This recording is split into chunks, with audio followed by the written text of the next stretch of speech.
یہ اس طرح جیسے پہلے لگانا تھا.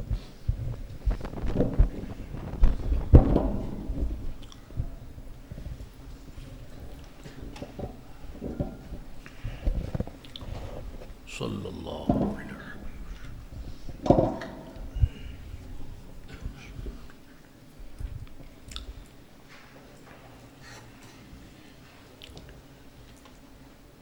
الحمد للہ رب العالمین والصلاة والسلام على خاتم النبيين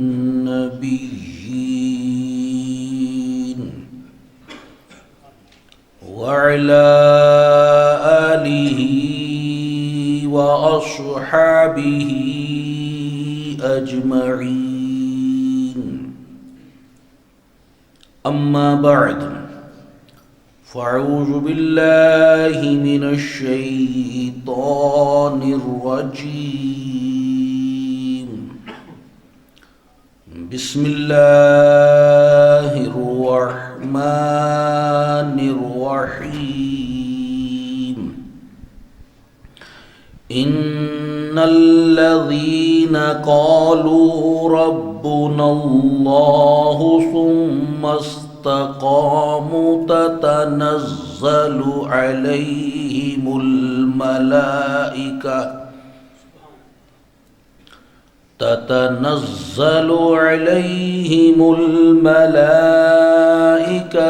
ألا تخافوا ولا تحزنوا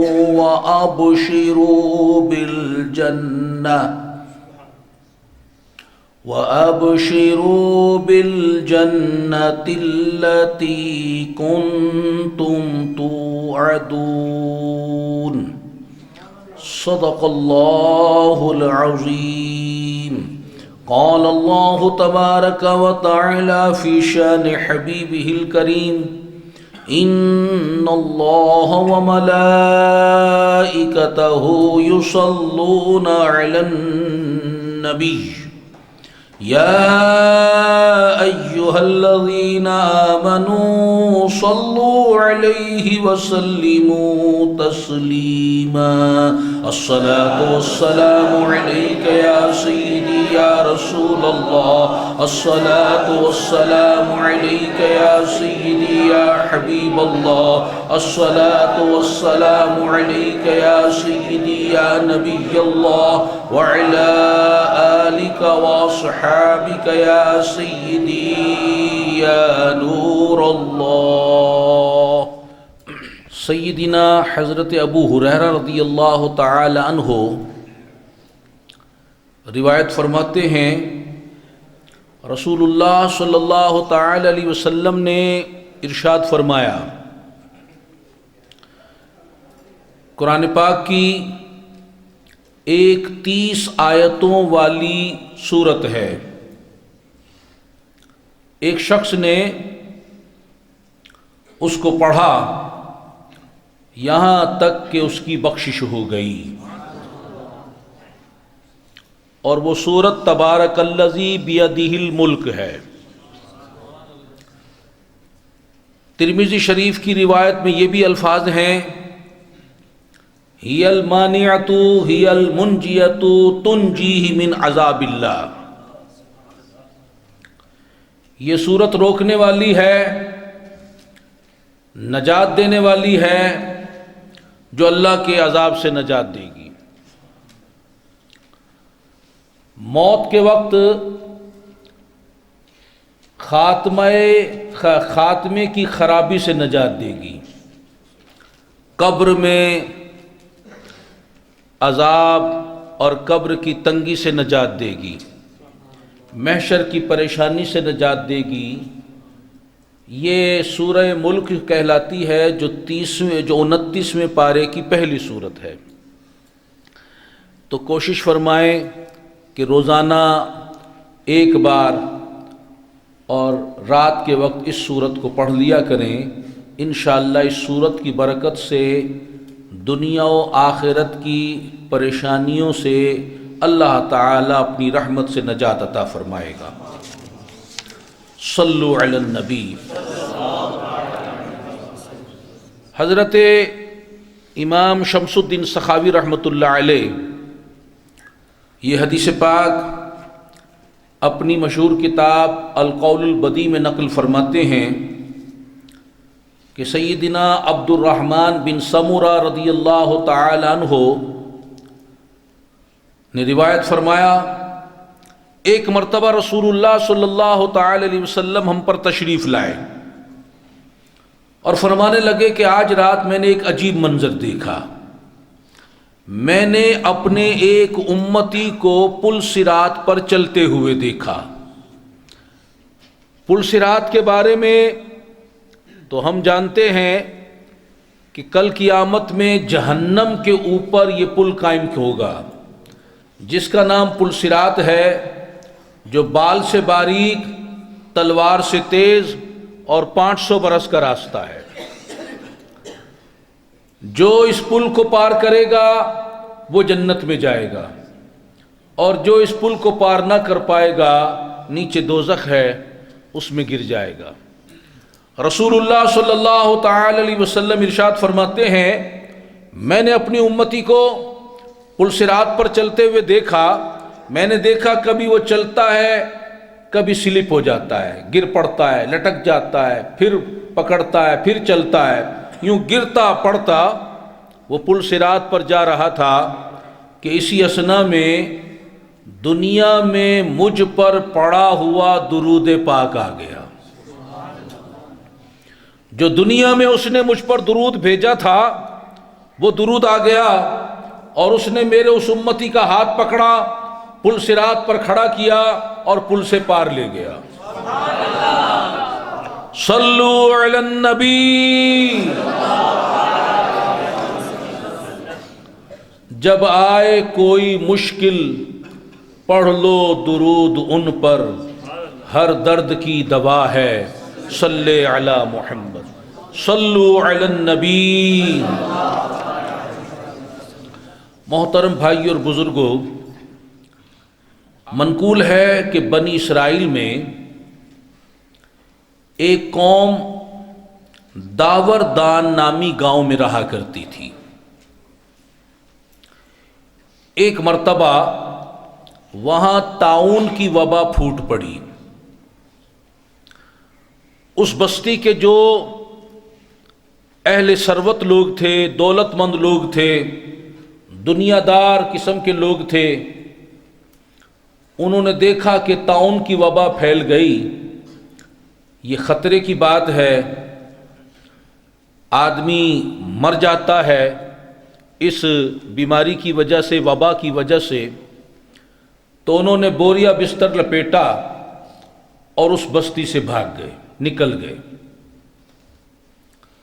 جو غریب لوگ تھے، عام افراد تھے، وہ وہیں پر اس بستی میں رہے۔ طاعون کی وجہ سے بستی میں رہنے والے بہت سارے لوگ مر گئے، اور جو بھاگ گئے تھے انہیں کچھ نہیں ہوا، وہ صحیح و سلامت رہے، امن میں رہے۔ جب طاعون کی وبا ختم ہو گئی تو وہ دولت مند لوگ، اہل ثروت لوگ، وہ دنیا دار لوگ، وہ علاقے سے چلے جانے والے لوگ واپس اپنی بستی میں آ گئے۔ اب جو پیچھے رہ گئے تھے انہوں نے دیکھا کہ جو چلے گئے تھے وہ تو کوئی بھی نہیں مرا، سب کے سب صحیح و سلامت رہے۔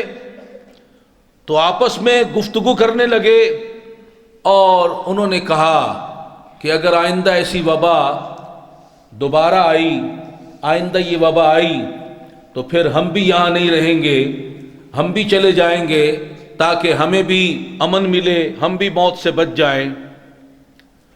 اور اللہ تعالیٰ کی طرف سے امتحان تو آنا ہی تھا۔ اتفاق یہ ہوا کہ آئندہ سال پھر وبا پھوٹ پڑی۔ اب جب اس بستی میں وبا پھوٹی تو دولت مند حضرات وہ تو پچھلے سال بھی چلے گئے تھے، اس سال بھی نکل پڑے، اور جو فقیر غریب عام لوگ پیچھے رہ گئے تھے انہوں نے بھی تہیہ کر لیا تھا کہ موت سے بچنے کا یہی حل ہے کہ بستی چھوڑ دو۔ چنانچہ وہ سارے کے ساری بستی والے اس بستی سے نکل گئے۔ ان کی تعداد 30,000 تھی اور ایک قول کے مطابق 70,000 تھی۔ اللہ تبارک و تعالی جل شانہ کو ان کا یوں بستی سے نکلنا پسند نہیں آیا۔ اللہ تبارک و تعالی جل شانہ کو ان کی یہ حرکت ناپسند آئی۔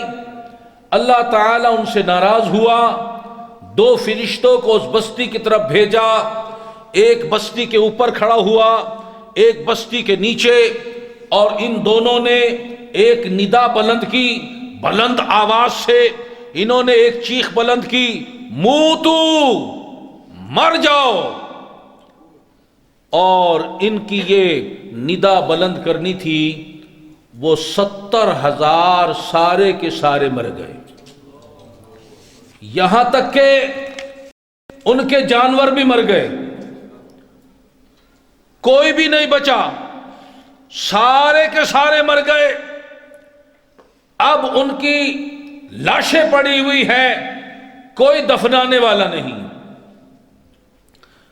8 دن تک ان کی لاشیں پڑی رہیں، یہاں تک کہ اب ان میں بدبو پیدا ہونا شروع ہوئی۔ اتنا تعفن پھیلا، اتنی بدبو پیدا ہوئی کہ قریب کی بستی والے لوگ تنگ آ گئے کہ یہ کیسی بدبو ہے۔ 8 سے پہلے ایسی بدبو انہیں نہیں سونگھنے کو ملی، تو وہ پریشان ہو کر، تنگ ہو کر اپنے بستی سے نکلے کہ یہ بدبو آ کہاں سے رہی ہے، کس چیز کی بدبو ہے۔ جب وہ اس بستی میں پہنچے تو دیکھا کہ یہ سارے کے سارے لوگ جو ہیں باہر، بستی سے باہر ایک وادی میں مرے پڑے ہیں، اور ان کی لاشوں سے بدبو پھوٹ رہی ہے۔ انہوں نے چاہا کہ انہیں ہم دفن کر دیں، مگر اتنی سخت بدبو اور تعفن تھا کہ وہ قریب جا ہی نہیں پا رہے تھے۔ آخر کار انہوں نے خود کو بدبو سے بچانے کے لیے اور ان لاشوں کو درندوں سے بچانے کے لیے ان سب کے گرد ایک 4 دیواری بڑی کھڑی کر دی۔ اللہ تبارک و تعالی جل شانہ اس بارے میں ارشاد فرماتا ہے سورہ بقرہ میں، أَلَمْ تَرَ إِلَى الَّذِينَ خَرَجُوا مِنْ دِيَارِهِمْ وَهُمْ أُلُوفٌ حَذَرَ الْمَوْتِ فَقَالَ لَهُمُ اللَّهُ مُوتُوا۔ اللہ فرماتا ہے محبوب، کیا تم نے نہ دیکھا تھا انہیں جو اپنے گھروں سے نکلے اور وہ ہزاروں تھے، موت کے ڈر سے نکلے، تو اللہ نے ان سے فرمایا مر جاؤ۔ اب یہ لاشیں جن کی ہڈیاں بھی چور چور ہو گئیں، گوشت بھی گل سڑ گیا، اس 4 دیواری کے اندر پڑی ہوئی ہیں کہ وہاں سے اللہ تعالی کے نبی حضرت حزقیل علیہ السلام کا گزر ہوا۔ آپ نے ہزاروں انسانوں کی لاشوں کو دیکھا، بے گور و کفن لاشیں، بدبو، گوشت ختم، ہڈیاں چور چور، تو دل پسیج گیا۔ اللہ تعالی کی دربار میں دعا کرنے لگے، یا اللہ یہ میری قوم کے افراد تھے جو اپنی نادانی سے یہ غلطی کر بیٹھے کہ موت کے ڈر سے شہر چھوڑ کر بھاگ نکلے۔ اے میرے رب، یہ میری قوم تو وہ قوم تھی جو تیری حمد کیا کرتی تھی، تیری توحید کا اعلان کیا کرتی تھی، تیری کبریائی کے خطبے پڑھا کرتی تھی۔ اے اللہ میں تجھ سے دعا کرتا ہوں میری اس قوم پر رحم فرما، اے اللہ انہیں پھر سے زندگی عطا فرما۔ اللہ کا نبی دعا کر رہا ہے اور لاشیں کس حال میں پڑی ہوئی ہیں؟ اللہ تبارک و تعالی نے ارشاد فرمایا، اے حزقیل تم کہو، اے ہڈیو اللہ کے حکم سے اکٹھی ہو جاؤ۔ اللہ تعالیٰ خود بھی فرما سکتا تھا، اور اس کو فرمانا کیا، وہ تو کن کہتا ہے، جو چاہتا ہے ہو جاتا ہے۔ لیکن اپنے نبی کی شان جو دکھانی تھی کہ دیکھو میرے نبی کی آواز پر زندہ تو زندہ، یہ مردہ بھی لبیک کہہ رہے ہیں۔ حضرت حزقیل علیہ السلام نے جب یہ بات ارشاد فرمائی تو وہ ہڈیاں جو تھیں ان میں حرکت پیدا ہوئی، وہ تو مردہ تھیں، چور ہو چکی تھی، چورا چورا، ان میں حرکت پیدا ہوئی، وہ اکٹھا ہونا شروع ہوئی اور ہر آدمی کی ہڈیاں جمع ہوئیں اور ایک ڈھانچہ بن گیا۔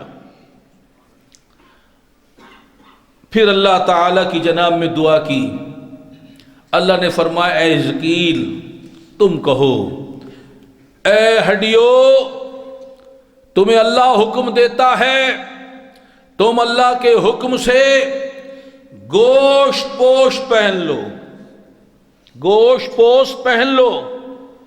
اللہ کے نبی نے فرمایا، زبان نبی سے الفاظ نکلنے تھے، وہ ہڈیوں کے ڈھانچوں پر کھال چڑھنے لگی، گوشت چڑھنے لگا، اور اب وہ سب کے سب لیٹے ہوئے تو ہیں مگر مردہ اب بھی ہیں، ہڈیاں بھی موجود ہو گئیں، گوشت بھی چڑھ گیا، کھال بھی چڑھ گئی، بال بھی اگائے۔ پھر اللہ تبارک و تعالی نے فرمایا، اے میرے حزقیل اب تم کہو، اے مردو بِإِذْنِ اللہ، اللہ کے حکم سے کھڑے ہو جاؤ، قم بِإِذْنِ اللہ۔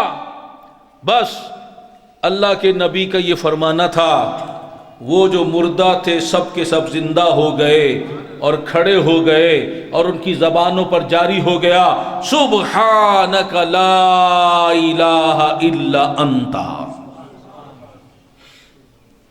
پھر یہ سب کے سب لوگ واپس اپنی بستی میں آئے اور دوبارہ آباد ہو گئے اور ایک عرصے تک زندہ رہے، لیکن موت کا ذائقہ تو انہوں نے چکھا تھا۔ اس موت کا اثر ان پر یہ رہا کہ ان کے اور ان کی اولادوں کے جسموں سے سڑی ہوئی لاش کی بدبو برابر آتی رہی۔ زندہ ہو گئے مگر وہ جسم سے وہ بو جو ہے وہ آتی رہی، اور جس طرح موت کے وقت ان کا رنگ زرد پڑ گیا تھا، اسی طرح وہ رنگ کی زردی بھی ختم نہیں ہوئی، اور نسل در نسل یہ علامتیں چلتی رہیں، یہاں تک کہ اگر وہ کوئی کپڑا بھی پہنتے کہ وہ کفن کی صورت میں ہو جاتا، اور قبر میں جس طرح کفن میلا ہو جاتا ہے، وہ سفید کپڑے بھی اسی طرح پہنتے ہی میلے ہو جاتے تھے۔ اور یہ اثرات ان کی نسل در نسل چلتے رہے۔ آپ نے اس سے اندازہ لگانا ہے کہ موت کا اثر کتنا سخت ترین ہے۔ اب 70,000 مردوں کا زندہ ہو جانا اللہ تعالی کی قدرت کاملہ کی نشانی ہے اور اللہ کے نبی کا معجزہ ہے۔ اب حضرت حزقیل علیہ السلام کا ذکر خیر بھی کچھ کر لیتے ہیں کہ ذکر الانبیاء من العبادت و ذکر الصالحین کفارہ، کہ انبیاء کرام علیہم السلام کا ذکر کرنا یہ عبادت سے ہے، اور اولیاء کرام کا ذکر کرنا گناہوں کو مٹا دیتا ہے۔ حضرت حزقیل علیہ السلام سیدنا موسیٰ علی نبینا وعلی صلاۃ والسلام کے تیسرے خلیفہ ہیں جو منصب نبوت پر فائز ہوئے۔ پہلے دو خلیفہ جو حضرت موسیٰ علیہ السلام کی وصال کے بعد منصب نبوت پر فائز ہوئے وہ ہیں حضرت یوشع بن نون علیہ السلام، اور دوسرے جو ان کے بعد منصب نبوت پر فائز ہوئے وہ سیدنا کالب بن یوحنا علیہ السلام، اور ان کے بعد جو منصب نبوت پر فائز ہوئے وہ بھی حضرت موسیٰ علیہ السلام کے خلیفہ ہیں، وہ حضرت حزقیل علیہ السلام ہیں جو بنی اسرائیل میں شریعت موسوی توریت شریف کی تبلیغ کرنے پر فائز ہوئے۔ ان کی کنیت ابن العجوز ہے، یعنی بڑھیا کے بیٹے۔ جب ان کی والدہ بہت ضعیف العمر بوڑھی ہو گئیں، اس حالت میں اللہ تعالیٰ سے اولاد کی دعا کی، تمنا پیش کی، اللہ نے اس بڑھاپے میں اولاد عطا کی حضرت حزقیل کی صورت میں۔ آپ علیہ السلام کو ذوالکفل بھی کہا جاتا ہے، لیکن ایک نبی کا نام بھی ذوالکفل ہے۔ ان کا نام ذوالکفل ہے، ان کا لقب ذوالکفل ہے، اور ان کے بارے میں کہا جاتا جس نبی کا نام ذوالکفل ہے کہ وہ حضرت ایوب علیہ السلام کے بیٹے ہیں، اور یہ موسیٰ علیہ السلام کے خلیفہ ہیں۔ اور حضرت حزقیل علیہ السلام کا لقب بھی ذوالکفل ہوا، اور کیوں کہ آپ نے 70 نبیوں کی کفالت فرمائی اور انہیں شہید ہونے سے بچایا۔ اور واقعہ کچھ یوں ہے کہ تفسیر روح البیان میں ہے کہ یہودیوں نے 70 انبیاء کرام کو شہید کرنے کا منصوبہ بنایا۔ یہ یہودی قوم اتنی ظالم ہے، انہوں نے بہت نبیوں کو شہید کیا ہے، اور ایک وقت میں 70 نبی جس قوم پر ہدایت کے لیے بھیجے جائیں وہ کتنی بگڑی ہوئی قوم ہوگی، کتنی فسادی قوم ہوگی۔ اور آج بھی دنیا میں فساد جو برپا ہو رہا ہے انہی یہودیوں کی وجہ سے ہو رہا ہے۔ 70 نبیوں کو شہید کرنے کا منصوبہ انہوں نے بنایا۔ حضرت حزقیل علیہ السلام کو خبر ہوئی تو آپ نے ان نبیوں کو فرمایا کہ تم سب کے سب یہاں سے ہجرت کر جاؤ، میں تمہاری جگہ یہاں بیٹھا ہوں، اگر تمہارے بدلے مجھ اکیلے کو یہ مار دیں تو مجھے پرواہ نہیں، مجھے یہ شہادت قبول ہے۔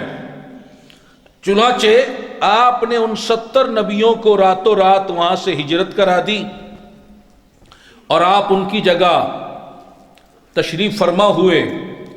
صبح کے وقت اب وہ یہودی تلواریں سوتے ہوئے آئے کہ ان 70 نبیوں پر حملہ کریں گے، ان کو شہید کریں گے، اور وہاں کسی کو نہ پایا، بس حضرت حزقیل علیہ السلام بیٹھے ہوئے ہیں۔ ان سے پوچھا ان نبیوں کے بارے میں، انہوں نے فرمایا کہ واللہ عالم، میرا اللہ بہتر جانتا ہے۔ وہ بحث و تکرار کرنے لگے، اور آخر کار اللہ تبارک و تعالی نے ان کے شر سے حضرت حزقیل علیہ السلام کی بھی حفاظت فرمائی، اور وہ سب کے سب واپس چلے گئے۔ وہ 70 نبی بھی محفوظ رہے، اور حضرت حزقیل علیہ السلام بھی ان کے شر سے بچ گئے اور زندہ رہے، اور اپنی قوم کو تبلیغ فرماتے رہے۔ حضرت حزقیل علیہ السلام کے اس تعارف کے بعد ہم ذرا اس واقعہ پر غور کریں جو واقعہ ابھی ہم نے سنا ہے۔ یہ واقعہ ہمیں درس دیتا ہے کہ جو تقدیر میں لکھا ہے وہ ہو کر رہتا ہے. بندہ لاکھ کوشش کرے، اگر اس کی موت لکھی ہے وہ آ کر رہے گی، موت سے فرار نہیں. تو ایک مسلمان کو اچھی بری تقدیر پر ایمان رکھنا چاہیے کہ وہ اچھی تقدیر وہ بھی من اللہ تعالی، بری تقدیر وہ بھی من اللہ تعالی، وہ اللہ تعالی کی طرف سے ہے، اور اللہ کے ارادے کو ہم بدل نہیں سکتے. اور مسلمان موت کو حق جانتا ہے، مگر کوئی شخص وقت سے پہلے نہیں مرتا. اللہ تعالیٰ نے اس کے لیے اپنے علم ازلی سے جو وقت مقدر کیا ہے اس نے اسی وقت مرنا ہے. تو اب جس نے تقدیر پر اپنا مضبوط ایمان رکھا ہے، جو تقدیر پر مضبوط ایمان رکھتا ہے کہ موت اپنے وقت پر آئے گی، نہ وقت سے پہلے آئے گی نہ وقت کے بعد آئے گی، تو پھر میدان جہاد ہو یا راہ تبلیغ ہو وہ قدم پیچھے نہیں ہٹاتا، بلکہ اس راستے میں وہ استقامت اور استقلال کا مظاہرہ کرتا ہے. اسے پتا ہے اگر میں تبلیغ کروں یا جہاد کروں، اگر میری موت لکھی ہے تو آ جائے گی، نہیں لکھی تو نہیں آئے گی. اس لیے وہ ایک جذبہ استقامت کے ساتھ جہاد اور تبلیغ میں حصہ لیتا ہے. بلکہ اس کی تمنا تو یہ ہوتی ہے جب موت نے آنا ہی ہے تو وہ بستر پر آنے کی بجائے کسی ہسپتال میں، کسی بس میں، کسی روڈ ایکسیڈنٹ میں، کسی گھر کی چارپائی پر آنے کی بجائے اللہ کے راستے میں آ جائے. مولا کائنات مولا علی کرم اللہ تعالی وجہ الکریم جب جہاد کے لیے نکلتے تو آپ مدینے کی گلیوں میں یہ اعلان فرماتے کہ اے لوگو نکلو نکلو، جو موت بستر پر آئے بہتر ہے وہ میدان جہاد میں آئے. اور سیدنا فاروق اعظم رضی اللہ تعالی عنہ اللہ کی جناب میں دعا کرتے، اللہم ارزقنی شہادتا فی سبیلک واجعل موتی فی بلد حبیبک. اللہم ارزقنی شہادتا فی سبیلک واجعل موتی ببلد حبیبک. اے اللہ مجھے اپنے راستے میں شہادت عطا فرما اور مجھے اپنے محبوب کے شہر میں موت عطا فرما. تو ہمارے اکابر جو ہیں وہ تو مدینے میں موت پسند فرماتے تھے. حضرت امام مالک رحمۃ اللہ علیہ آپ تو مدینے سے باہر ہی نہیں جاتے تھے.